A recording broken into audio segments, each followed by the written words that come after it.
Apartments లో అమ్మని బీటేస్తావరా నువ్వెంత నీ ఏజ్ ఎంతరా? నీ మొఖం ఎప్పుడైనా అద్దంలో చూసారా నువ్వు? ఆగండి, అతను ఎందుకు కొడుతున్నారు? కొడతావేంటి? చంపేయాలండి. ఈడు మీకు బీట్ కొడుతున్నాడు తెలుసా? ఇందాక నుంచి మిమ్మల్ని చూసి సోలు కచ్చేస్తున్నాడు. వాడు బీటు కొడితే మధ్యలో మీకెందుకు? నాకెందుకా? వాడు బీటు కొట్టాలని రోజు నేను అక్కడ కూర్చుంటున్నాను. ఈ జిడ్డు మొహం గాడు ఐ లవ్ యూ చెప్తాడనే వెయిట్ చేస్తున్నాను. ఇక లాభం లేదు, నేనే చెప్తాను ఐ లవ్ యూ రా. ఎలా ఉందరా మన డైరెక్షన్? సూపర్. మన స్క్రిప్ట్ రాస్తే తిరిగి ఉండదా? ఏంటి ఇది మీ ఇద్దరి ప్లానా? అయ్యా నేను మరీ నీకు యూజ్ ఎంతో గలగా అంటున్నా. పని అయిపోయిన తర్వాత పారిపోతావేంట్రా? సారీ, ఇదిగా నేను ఈ ఫీజు. థ్యాంక్స్. ఇదిగో మన అనుబంధం తెగిపోతున్నందుకు బాధపడుతున్నావా బాబాయ్? ఇంకో 1000 అనుబంధం పెంచేసుకుందాం. ఈ జన్మలో నీకు మళ్ళీ అప్పేమని రాయి. ఇదేం బతికండి? ఈ బతికే బ్రహ్మాండంగా ఉంది. ఎందుకే నువ్వెవరో ఆర్టిస్ట్ వా? ఎలక్ట్రీషియన్. ఇదిగో బిల్లు. నువ్వు బిల్లు ఇవ్వాల్సింది నాకు కాదు, లవర్ బాయ్. ఆడవడా?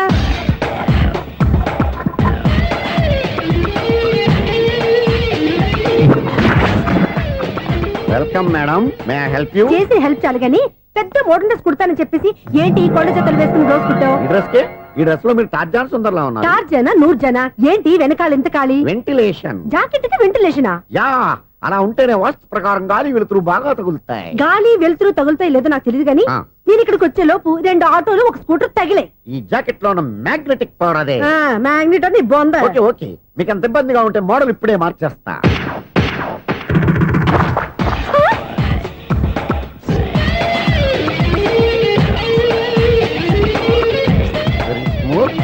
ఎక్సలెంట్. ఇప్పుడు వెనక్కి తిరిగి నా కళ్ళతో చూసుకోండి. నీ కళ్ళెందుకు? నా కళ్ళేవా? ఎంత చేంజ్ నోట్లో ఇవ్వండి.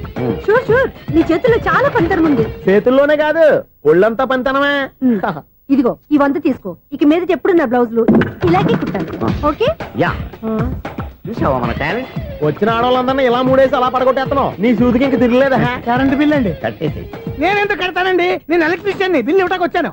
అనుకున్నానులే, కరెంట్ తీగ మీద కాకిలాగా నల్లగా మాడిపోయింటే ఎలక్ట్రీషియన్ అనుకున్నా. ఇలాగే సార్, వినాయక చవితి కదా, కొంచెం ఏదన్నా చేతులు పెడితే బాగుంటుందేమో ఆలోచించండి. చేతిలో అన్న పెడితే ఏం బాగుంటుంది కానీ ఇదిగో ఇది పెడతాను, తీసుకో. లంచం తీసుకోవటం మహానేరం. చెప్పడానికి నువ్వాడరా? అపరిచితుడు. మీ వంద మీరు ఉంచుకోండి, చూడటానికి తీసుకున్నాను అంతే. బాయ్. లంచం ఇవ్వడం కూడా నేరమే. ఇలాగే రాక్కు దబ్బడం నేరం కాదన్నమాట. ఏంటయ్యా ఈ చిత్రం? ఆ పెద్ద నుంచి వచ్చిన మేనేటర్ తిప్పించేస్తాడేటి? ఇది నీకు విచిత్రం గానీ నాకు మామూలుగా ఎప్పుడు జరిగే విషయమే. అదే మామూలుగా జరిగే విషయం ఏంటని? అంటే ప్రతి ఇంట్లో జరిగే విషయాలను నీకు చెప్పాలా? పోస్ట్ మ్యాన్ కదయ్యా, మాత్రం మ్యాటర్ పోస్ట్ చేయలేవా? నీ కరెంట్ పనులు నువ్వు చూసుకో. నా స్విచ్ లో ఏలెట్టావనుకో మీటర్ ఎర్రని తిరుగుద్ది. ఈసారి చూడండి మేడం, ఇది కూడా చూడండి మేడం. చెప్పనా ఇది ఎలా ఉంది? నీకు సారీ బాగుండదా? బాగుండదా బామ్మగారు? ఈ పోచంపల్లి సారీ మీకైతే సూపర్ ఉంటది. ఏంటయ్యా నేను ఎలా కనపడుతున్నాను? ఇది సన్యాసులు కట్టుకునే చీర. లేటెస్ట్ గా ఏదైనా షిఫాన్ చేసి చూపించు. ఈ చీర చూడండి మేడం. ఈ సారీ ఎంత? 1300 అమ్మా. 1300? ఎందుకయ్యా దానికి 1300? ఒక్కసారి అవుతుందే డోర్ కట్టెన్ కూడా పని చేయవు. ఇచ్చే రేట్ చెప్పు. ఏమయ్యా ఆఖరిసారిగా అడుగుతున్నాను, 300కి ఇస్తావా? అంత రేట్ ఏందిలే మేడం, ఫ్రీగా తీసుకోండి. ఏం ఒళ్ళు బలిసిందా? ఒంటరిగా ఉన్నాను కదా అని సరసాలు అడదాం అనుకున్నావా? ఎవరు? నేనా? నీతోనా? ఏ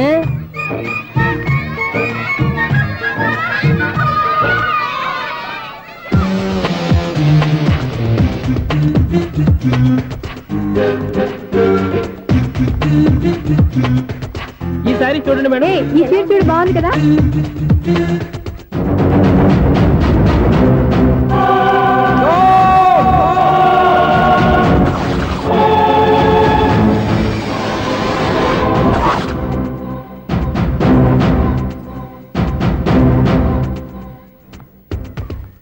మీరు అసలు మనుషులేనా? ఇక్కడ ఇంతమంది ఆడవాళ్ళు ఉన్నారు, అక్కడ పసిపిల్లాడు బావిలో పడబోతుంటే ఎవరు పట్టించుకోరా? అయ్యో పిల్లాడు ప్రాణాలు పోతున్నాయని ఎవరు పరిగెత్తరా? చీరలో బట్టలు కొనుక్కోవచ్చు, తప్పులేదు. కానీ పిల్లలు ఏం చేస్తున్నారు, ఎక్కడున్నారు అని గమనించాల్సిన అవసరం మీకు లేదా? నేను ఒక్క క్షణం ఆలస్యంగా వచ్చుంటే మీ బట్టలు అతని ప్రాణాలు రక్షించేవా? మీ చీరలు అతని ప్రాణాలు పోసేవా? ఒక నిండు నూరేళ్లు బతకాల్సిన ఓ పసివాడి నిండు ప్రాణాలు ఒక నిండు బావిలో పడి. ఏమైంది అంకుల్?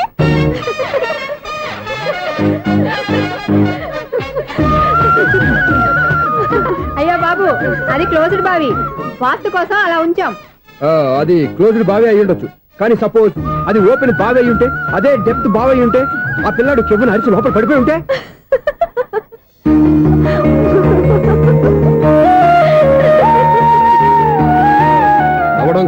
అందరూ ఆలోచించాలి. నవ్వడానికి 1 నిమిషం చాలు, ఏడవడానికి 1/2 నిమిషం కూడా పడదు. ఆ ఏడుపు ఎన్ని యుగాలు వెంటాడుతుందో మీకేం తెలుసు? Fantastic dialogue. ఈ డైలాగ్ నేను సినిమాలో పెట్టుకోవచ్చా? తమరెవరు?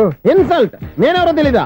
The famous film director Sunil Leela Bansali. Bansali Bansali Sunil Leela బన్సాలా? ఆ పేరు ఇప్పుడు లేదే. ఏదైనా డైరెక్ట్ చేసేస్తేగా తెలియటానికి.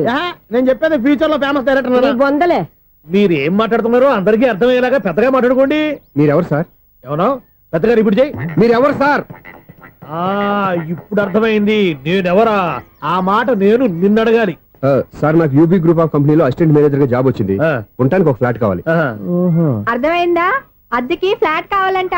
ఎందుకు వస్తా నాకు చూడనుకున్నావా ఏంటి? ఆ మాట నువ్వే పబ్లిసిటీ ఇవ్వక్కర్లేదు. అచ్చరే, ఇంతకీ నువ్వు బ్యాచులర్ వేరా? అవునండి, నేను బ్యాచులర్నే. బ్యాచులర్స్ కి ఇక్కడ స్థానం లేదు, ఫ్లాట్లు లేవు. ఫ్లాట్స్ లేకపోవడం ఏంటి? బ్యాచులర్స్ అంటే అంత చీపా?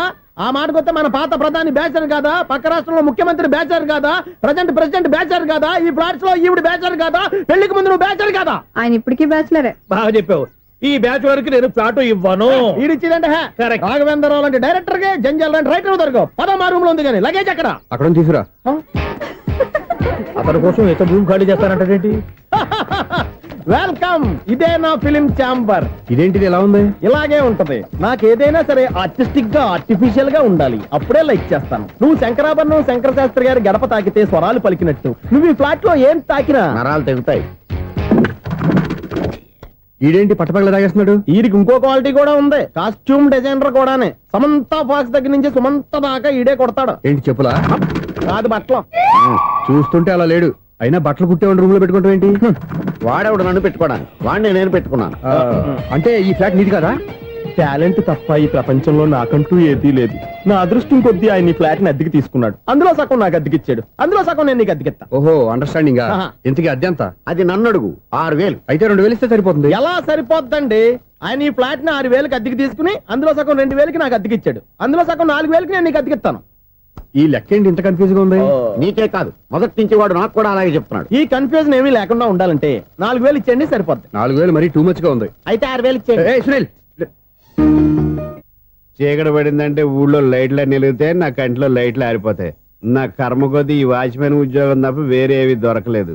రేసీకటి అని చెప్పారనుకో, ఉన్న ఉద్యోగం పోయి బతికే చీకటి అయిపోద్ది. అసలు ఇంతకీ లైట్ వెలుగుతుందా లేదా? అబ్బా, చెయ్యి కాలితే కాలింది, బలుబు వెలుగుతుందని మాత్రం తెలిసింది. అమ్మో, ఈ బలుబు ఉంటే చాలా డేంజర్. ఎవడెళ్తున్నాడో ఎవడొస్తున్నాడో తెలియదు. ఈ బలుబు ఆరిపోతే ఎవరు అని అడగొచ్చు. చిన్నప్పుడు ఎప్పుడో కృష్ణాష్టమి కొట్టాను ఉట్టి, ఇక్కడ ప్రతి రాత్రి కొట్టాల్సి వస్తుంది. Super star Krishna. ఏంటి చెడు చెప్పుడు లేకుండా లైట్ అయిపోయింది? అమ్మయ్య, ఇప్పుడు ఏదో వచ్చినా పర్లేదు. ఏంటయ్యా సడన్ గా బల్బు అయిపోయింది ఏంటి? వచ్చేసారా సెక్రటరీ గారా? బలుబు ఆరిపోలేదండి, పగిలిపోయింది. ఏంటో చీకట్లో సరిగ్గా వినిపించట. చీకటికి వినపడడానికి సంబంధం ఏంటండి బాబు? కాదులే, కొంచెం బాడీ వీక్ గా ఉంది, కాస్త పెద్దగా చెప్పు. బల్బు హై వోల్టేజ్ వాళ్ళు పగిలిపోయిందండి. ఎంత హై వోల్టేజ్ అయితే మాత్రం రోజు ఇక్కడ ఈ బల్బే పోవాలా? అదేదో ఎలక్ట్రీషియన్ నడక వాచ్మెన్ నన్ను అడుగుతారేటి? సరే సర్లే, చీకట్లో నీకేం ఇబ్బంది లేదుగా? ఈ టైంలో వెళ్తుల్లో ఉండడం ఇబ్బంది. అమ్మో, ఏదో కారు వస్తుంది. ఎవరదే?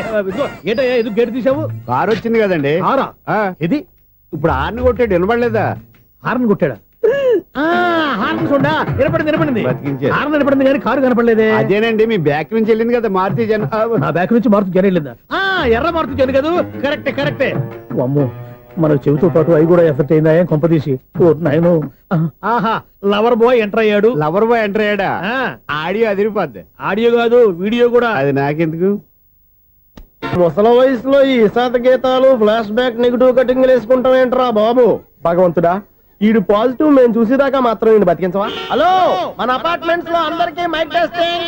1 2 3 4. ఏటయ్యా అప్పుడే మొదలు పెట్టావా పాటలు? పాటలు కూడా పాడుతున్నానండి, మైక్ టెస్టింగ్ చేస్తున్నాం ఇక్కడ. అదే అడుగుతున్నాను, ఇప్పుడు పాటలు అవసరం అని. అరే మళ్ళీ పాటలు అంటారు, ఆ చెవిటోళ్ళు కానీ చెప్పచ్చు కానీ మీకు చెప్పడం కష్టంగా ఉంది. సర్లే, ఆ మామిడాకులు తీసుకెళ్ళి మండపానికి కట్టు. రే, వాడు చేసే పని వదిలిపెట్టి వేరే పని చెబుతావు. ఇదిగో ఆ మామిడాకులు మండపానికి కట్టు. నేను చెప్పింది కూడా అదే. నువ్వు అదే చెప్పావా? ఏదన్నా చెప్తే సెక్రటరీ ఏం చెప్పాలి? నువ్వుగా చెప్పేది. రే, నువ్వే బయటికి వెళ్ళి సాయంత్రం 7 గంటలకల్లా హరిదాసు తీసుకురావాలి. పగలు ఎన్ని పనులన్నా చెప్పండి, అంతే. 6 తర్వాత చేయను. ఎందుకని? గేట్ దగ్గర ఎవరు ఉంటారు, అది ఎవరైనా పట్టుపోతే. అంటే నువ్వు గేటు కాపురా ఉన్నావా, అపార్ట్మెంట్ కాపురా ఉన్నావా? ఐసు, కాసేపు కూర్చుంటావా? నేను నవగ్రహ ప్రదక్షిణాలు చేసేస్తాను. కూర్చోవడం దేనికి? ఈ మెట్లన్నీ నేను దిగేసరికి తెల్లారిపోతుంది. నువ్వు వెళ్ళి తిరిగిరా, ఈ లోపల ముక్కుతూ ములుగుతూ నేను దిగేస్తాను. సరే. అమ్మయ్య, ఈ దేవుళ్ళు ఎందుకు ఎప్పుడు కొండల్లోనూ గుట్టల్లోనూ అడవిలోనే ఉంటారు? అంతేలే, దగ్గరగా ఉంటే పాపాత్ములంతా చుట్టుకుపోరు. అందుకేనేమో. అయ్యో బాబోయ్, కాలు తిమిరి. అమ్మా, ఏదో అందరి ముందు యూత్లాగా మెయింటైన్ చేసేస్తున్నానే గాని ఇంతకు ముందులా కాళ్ళు వంకటమే లేదు, నడుము పైకి లేవటం లేదు. ఈ మెట్లు దిగుతుంటేనే నేను ఎంత యూత్గా ఉన్నానో అర్థమైపోతుంది.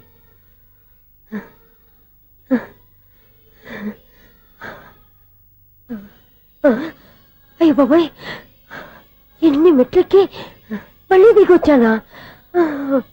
ఇంతకు ముందులాగే ఎన్ని మెట్లెక్కలేను గాని ఇక్కడి నుంచే దండం పెట్టుకుంటాను. ఆ బ్లెస్సింగ్ లేవు అక్కడి నుంచే పడే. ఈ వయసులో మళ్ళీ ఇన్ని మెట్లు నేను ఎక్కలేను బాబు. ఎందుకు ఎక్కలేరు? మీ కోరిక నేను తీరుస్తాను బామ్మగారు. మళ్ళీ ఏం కొరివి పెట్టబోతున్నావురా? కొరివి కాదు బామ్మగారు, కోఆపరేషన్. హనుమంతుడు సంజీవుని పర్వతాన్ని ఎత్తుకెళ్ళి ఒక్కడికి కూడా కింద ఎట్టకుండా ఎత్తుకెళ్ళిపోతా. నన్ను దింపండి రా, నా మాట వినండి రా. హెల్పింగ్ విషయంలో నేను ఎవరి మాట విన్నాను. నేను కూడా ఎవరే సీతయ్యానికి దండం పెడతాను రా. అబ్బా బామ్మగారు, ఎన్నిసార్లు చెప్పాలి నా పేరు సూర్య అని? ఏదో ఒక ఆర్య, నన్ను దింపండి రా, మీకు పుణ్యం ఉంటుంది.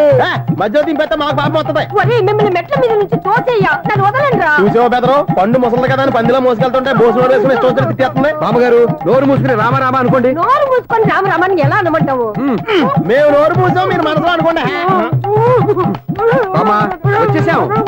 వచ్చామండి. అబ్బా, చూసావా ఎంత ఈజీగా పైకి తీసుకొచ్చావా? ఇప్పుడు హ్యాపీయా? హ్యాపీయా కదా నువ్వు? అమ్మయ్యా, ఈ రోజుకి ఒక పుణ్యకారం పూర్తి చేసాం. ఇప్పుడు కూడా స్ట్రైట్ గా దేవుడి దగ్గర దింపేసేవాడు. కానీ ఈ కాస్త దూరం నడిస్తే నీకు పుణ్యం వస్తుంది కదా. ఇదిగో బామ్మగారు, లోపలికి వెళ్ళి మీరు ఒక్కళ్ళే దండం పెట్టుకోవడం కాదు, మా ఇద్దరు పేర్ల మీద కూడా నేను దండాలు పెట్టేసుకోండి. మీ ఆనందం చూస్తుంటే మా పేర్ల మీద అభిషేకం చేయించాలి. బామ్మగారు మెట్లెక్కలే కష్టపడుతుంటే మేమే ఈజీగా పైకి తీసుకొచ్చాం. Helping nature, helping tendency. ముసలిదైనా బరువు బండి ఉందండి బాబు. ఐసు, నువ్వు కిందకి దిగాలి కదా, వాళ్ళు పైకి తెచ్చావంటారేంటి? కర్మ, అదేనమ్మా నా కర్మ. ఎంతో కష్టపడి ఒక్కొక్క మెట్టే కూర్చుంటూ పాక్కుంటూ ఆయాసపడి కిందకి దిగితే ఆ వెధవులు నన్ను తీసుకొచ్చి ఇక్కడ పడేశారు. వాళ్ళు ఎత్తుకొస్తూ ఉంటే నువ్వైనా వద్దని చెప్పొచ్చు కదా. నన్ను ఎక్కడ చెప్పనిచ్చారు? పైగా గట్టిగా నోరు మూసేస్తే చంటి పిల్లని తీసుకొచ్చినట్టు తీసుకొచ్చి ఇక్కడ పడేశారు గాడిదలు. పైగా హ్యాపీ అంట హ్యాపీ. బాబాయ్, ఇన్ని మెట్లు మళ్ళీ నేను ఎలా దిగగలను? నా వల్ల కాదు బాబోయ్. అతని సార్ వస్తే ఇలాంటి హెల్ప్ లేవి చేయొద్దని చెప్పు. ఎలా చెప్పును? వాళ్ళు ఏ టైంలో ఏ కారణం నుంచి వస్తారో కూడా తెలియదే. వాళ్ళు నన్ను చంపేదాకా హెల్ప్ మీద హెల్ప్ చేస్తూనే ఉంటారు. నేను చెప్పాను కదా ఐసు, వాడొక పెద్ద లూజ్ అని. నేనున్నాను కదా. అలాగే, వాళ్ళు వచ్చే లోపల మనం వెళ్ళిపోదాం. అయ్య బాబాయ్, ఆ బండారు వచ్చేస్తున్నాడు. Ice, ice, ice.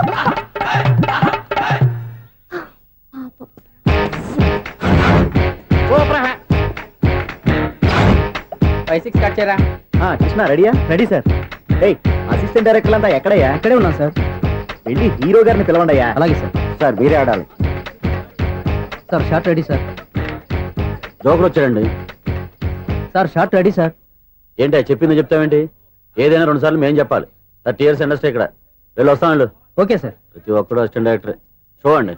అరే, అప్పుడే అయిపోయిందా? హీరోనా మజాక? ఎదురుగా ఉంది ఎవరు, అందుకే తొందరగా అయింది. అవును, ఏంటే నెల రోజుల నుండి సబ్జెక్ట్ చెప్పాలని తిరుగుతున్నావు? సార్ నెలగా సార్, 6 నెలలు అయింది సార్. 5 నిమిషాల్లో ఏం చెప్తా? సార్ 10 నిమిషాలు టైం ఏమిటి? కుదరదయ్యా, నా టైం చాలా వాల్యుబుల్.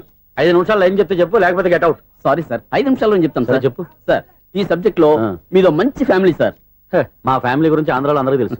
అంతేగా సార్, ఈ సబ్జెక్ట్ లో చాలా వెరైటీస్ ఉన్నాయి సార్. కాళ్ళు లేని తల్లి, కళ్ళు లేని తండ్రి, మూగ చెల్లి, ఏవి వినపడని అన్న. మరి నేను? మీ క్యారెక్టర్ చాలా పర్ఫెక్ట్ సార్. ఏంటే పర్ఫెక్ట్? ఏంటి పర్ఫెక్ట్? ఇలాంటి కుంటోళ్ళు గుడ్డోళ్ళు మోగోళ్ళ మధ్య అడుగుతున్నమాట నన్ను.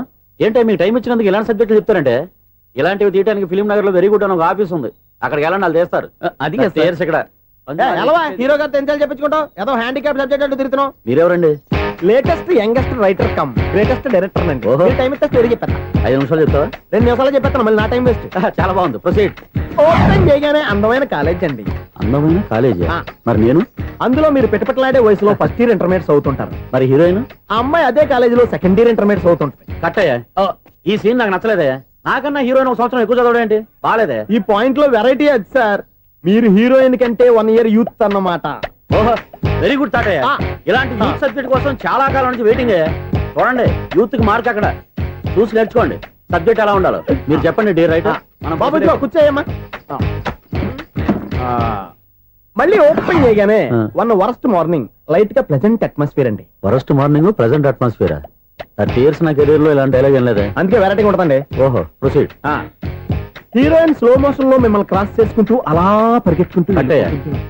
30 years ఇండస్ట్రీలో నన్ను క్రాస్ చేసి ఎవరు ముందుకు వెళ్ళకూడదు నేనే వాళ్ళని క్రాస్ చేయాలి ఎవరెవరిని క్రాస్ చేసిన ఉంటాయి కదా సార్. ఓహో ఇదొక ట్విస్ట్ అన్నమాట ప్రొసీడ్ అలా క్రాస్ అవుతూ వెళ్తున్న హీరోయిన్ ఒంటి మీద చున్ని రెపరెపలాడుతూ ఇలా ఎగురుతూ ఉంటుందండి. ఇక నాకు అర్థమైపోయింది ఆ? అలా గాల్లో ఎగురుతున్న చున్నీని స్పైడర్ మ్యాన్ గట్టపులో వచ్చి పట్టుకుంటా అనమాట కాదు సార్, ఆ. అదే ట్విస్ట్. ఓహో అలా ఎగురుతూ ఉన్న చున్ని ఓ చోట నేల మీద పడిందండి. ఎక్కడ లకడిగా పూలోనా అది రెండో ట్విస్ట్ అండి. ఓహో టైట్ లో హ్యాండ్ ఆ చున్నీని ఇలా పట్టుకుని అని పైకి లాగిందండి. హ్యాండ్ అదేనా హ్యాండ్ మీదే ఆ. కానీ లొకేషన్ లగడి కప్పులు కాదు. ఆహా. ఎరా నీకు పాస్పోర్ట్ ఉందా హాయ్ ఉంది కదండి. మీరు ప్రొసీడ్ అవ్వండి ఇంకేముందని ప్రొసీడ్ అవడానికి అక్కడ నేను సాంగ్ వెళ్ళిపోతాం అనమాట. ఆహా. చున్ని చున్ని చున్ని చున్ని కున్ని కున్ని కున్ని అద్భుతం అయ్యా, అద్భుతం నీ సాంగ్ బాగుంది స్టోరీ బాగుంది వెంటనే వెళ్ళి ప్రొడ్యూసర్ తెచ్చుకో అదేంటండి ప్రొడ్యూసర్ నేను తెచ్చుకోవాలా? 30 years ఇండస్ట్రీ మనం డేట్స్ ఇస్తే ఎవడైనా ముందుకు వస్తాడు ఎందుకు ఆత్మహత్య చూడనుగా.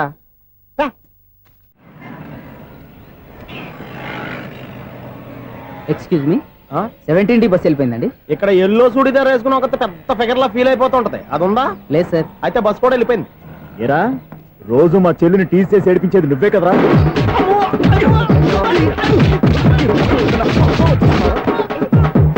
నల్ల నాయన ఇంకోసారి నా చెల్లి జోలికి వచ్చావా చంపేస్తా జాగ్రత్త. ఫోన్లే కదా అని మాట సాయం చేస్తే దెబ్బలు తినాలా? అందుకే ఈ రోజులు ఎవడో సాయం చేయట్లా. బాగా కుమ్మినట్టున్నారు. వద్దన్న మొహమాట పడి గట్టి కుమ్మేహారు. బస్ వచ్చింది పదా. చిల్లర ఉన్న వాళ్ళే ఎక్కండి, చిల్లర ఉన్న వాళ్ళే ఎక్కండి. నీ దగ్గర ఉందా? లేకగా మరి లేకుండా నువ్వెందుకు ఎక్కా? దిగా. Right right. నువ్వు ఉండే ఈయంతో గొడవ ఏంటి? అభిడ్స్ టికెట్లు ఇవ్వండి. ఎన్నో ఏండ్లు గతించిపోయినవి. ఇదిగోనయ్యా బల్బు, ఇదన్నా కొంతకాలం ఉంచుతావా రాత్రిగా పగల కొడతావా? అంత కరెక్ట్ గా ఎలా చెప్తారు సార్? రోజు ఉండే బ్రేకింగ్ ఇది. నేనేమన్నా కొత్త విషయం చెప్పానా? ఎలా చెప్పమంటారు సార్? మనుషులు ఎవరు వేలు బతుకుతలేదు ఏమన్నా అంటున్నా సార్? అక్కడ ఉన్నట్టుంటాను. ఏమంటావు? అదే ఎప్పుడు వెలుగుద్దో ఎప్పుడు మాడిపోతే ఎలా చెప్పగలను సార్? అందుకే కదా నేను నోరు తెరిచి ఆశ్చర్యపోయేది. ఆహా. సరే గాని ఆ. రోజుకో బలుపు ఎందుకు బయటపోతుందంట? చెప్పాను కదా ఎన్నిసార్లు చెప్పను. ఏంటే ఆ మాట తిరిగి చెప్పు. High voltage problem sir. ఆ మాట మెల్లగా కూడా చెప్పొచ్చాయా? హై వోల్టేజ్ అయితే ట్రాన్స్ఫార్మర్ పోవాలి, ఫ్యూజ్ పోవాలి, కానీ బల్బు ఎందుకు పోతుంది? అంటే కృష్ణాష్టమి రోజు ఉట్టి పగలు కొట్టినట్టు నేనే పగలు కొట్టేస్తున్నాను అంటారు. అది కాదయ్యా, నువ్వు కాకపోతే ఇంకో 10